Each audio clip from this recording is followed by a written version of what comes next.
Монголын хортны ламын төсөл дээр иргэд маань ажиглаад тахаар яг хоёр хуваагдчихжээ. Туулаа аврыг гэж байгаа нэг хэсэг байна. За тэнгүүд төвжирлээ аврыг гэж байгаа нэг хэсэг байна. За тэнгүүд туулын хортны лам маань хэрэгжихээр болвол хэрэгжсэний дараа туулын хортны ламаар явж байгаа машин болгоноос 5,000 төгрөгийн хураамж аавна гэдэг байгаа тий. Тэр одоо яг амьдрал дээр хэрэгжих үү? Одоо ингээд машинаар зорчих болгондоо 5,000 төгрөг өгөөдөж боломж хэр байгаа вэ тий. За эсвэл бүр тэр туулгын хажуугаар зам хийхгүйгээр тэр давхар зам хэрэгжүүлэхээр бол тэр нь одоо юу болсон бэ?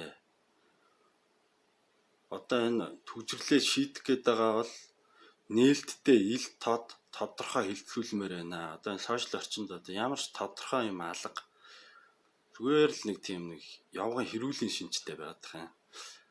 Одоо энийг нэг тийшээ болгоод нээлттэй хэлцүүлээд тодорхой болгомоор байна. Ард иргэдийг хоёр хувааж талцуулмаар байлаа гэх юм.